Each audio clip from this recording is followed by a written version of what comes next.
என்னன்னே தெரியல. எனக்கு ரொம்ப மனசு கஷ்டமாக இருக்குது. நான் நல்லா ஓன் கண்டென்ட் தான் போடுறேன். அதாவது என்னோடய சொந்த உழைப்பில் தான் இந்த யூடியூப் சேனலை நடத்திட்டு இருக்கேன். நான் யாரோடதும் எடுத்து போடலை. ஆனாலும் எனக்கு ஏன் ரிவ்யூஸ் கொடுக்குறாங்கன்னே தெரியல.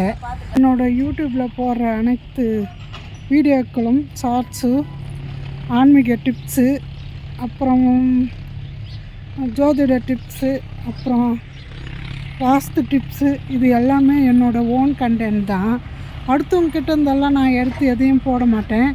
இன்னொன்று என்னென்னா, கோயிலில் சொற்பொழிவு ஆட்டுறவங்க பேசுகிறாங்க இல்லையா, அதை உன்னிப்பாக கவனித்து அதில் நல்ல பாயிண்ட் எது வருதோ அதை தான் எடுத்து போடுவேன். அதே மாதிரி ஜோதிடர்கிட்ட போனோன்னா அவங்கக்கிட்ட அந்த நுணுக்கமெல்லாம் பேசி தெரிஞ்சுக்குவேன். தெரிஞ்சுக்கிட்டு வந்து நான் என்னோடய சேனலுக்கு அதை யூஸ் பண்ணிக்குவேன்.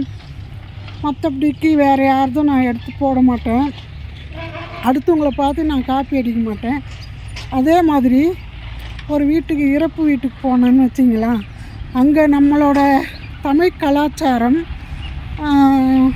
நம்ம சாங்கியம் சம்பிரதாயம்வாங்க இல்லையா, அதெல்லாம் நல்லா கவனித்து உன்னிப்பாக கவனித்து ஏன் இதை செய்கிறாங்க, எதுக்காக இந்த மாதிரி சாங்கிய சம்பிரதாயங்கள்லாம் செய்கிறாங்க அப்படின்றத கேட்டு தெரிஞ்சுக்குவேன். புத்தகம் படிக்கிறதுல ரொம்ப ஆர்வம். அந்த மாதிரி அதனால் எனக்கு டெக்ஸ்ட் தான் எனக்கு ரொம்ப பிடிக்கும். டெக்ஸ்ட் எழுத பிடிக்கும். அதனால் நான் டெக்ஸ்ட்டுக்கு மெசேஜே போட்டால் நல்லாயிருக்கும்னு தோணுச்சு. எனக்கு தெரிஞ்சது என்னன்னு பார்த்தீங்களா, எனக்கு தெரிஞ்சதை தான் நான் போட முடியும் இல்லையா. எனக்கு ஆன்மீகம் தான் தெரியும் மேக்ஸிமம். எனக்கு அதில் தான் ஈடுபாடு வருது. இப்போ அனுபவன்றதுனால எனக்கு 52 வயசு ஆகுது. என்னோடய அனுபவத்துக்கு ஏற்ற மாதிரி தான் நானும் போட முடியும்.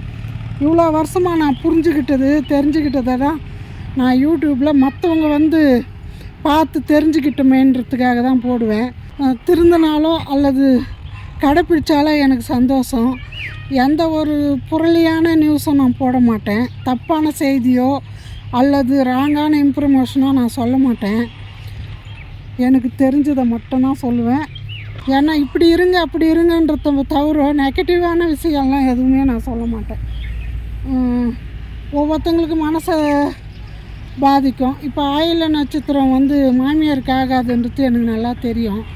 அதை போட்டால் எத்தனையோ ஆயில்ய நட்சத்திரம் மாமியாருங்க அதை பார்த்துட்டு அவங்க வீட்டில் இருக்கிறவங்க அந்த ஆயில்ய நட்சத்திர பெண்ணை கஷ்டப்படுத்துவாங்க. இது எல்லாம் நான் தெரிஞ்சுக்கிட்டு அந்த மாதிரி வீடியோலாம் நான் போட மாட்டேன். நெக்ஸ்ட்டு நான் வீடியோ எடிட்டிங், எனக்கு படிப்பு திறமெல்லாம் ரொம்ப கம்மி. நான் 8th ஸ்டாண்டர்ட் தான் படிச்சிருக்கேன். அதனால் அந்த அளவுக்கு எனக்கு வீடியோ எடிட் வராது. ஆனால் டெக்ஸ்ட் எடிட் எனக்கு ரொம்ப நல்லா வரும். எனக்கு தெரிஞ்ச திறமையை தான் நான் மற்றவங்களுக்கு சொல்லணுன்றது. எழுத்து மூலயமா சொல்கிறதுக்கு எனக்கு நல்லா தெரியும். வீடியோ மூலயமா சொல்ல தெரியாது. ரொம்ப பேசுகிறது இப்படி இழுத்து பேசுவேன். எனக்கு வராது அந்த அளவுக்கு. அப்படியே நான் வீடியோ போட்டாலும் எனக்கு வீடியோ எடுக்க ஒரு ஆள் வேணும். அதனால் வீடியோவாக எடுத்து போடுறதில்ல, டெக்ஸ்டாக எடுத்து போடுறது. எனக்கு வீடியோ எடுக்க யாரும் இல்லை. மெயினாக அதுதான் பிரச்சனை. தமிழக கலாச்சாரம் பண்பாடெல்லாம் மறக்கக்கூடாது பார்த்தீங்களா. அதனால் வேறு என்ன சொல்ல, அவ்வளோதான். பாய்.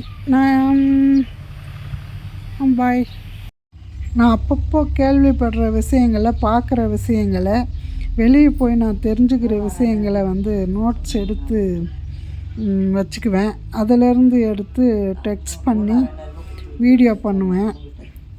அதை வீடியோ பண்ணி யூடியூப்பில் அப்லோட் பண்ணிக்குவேன்.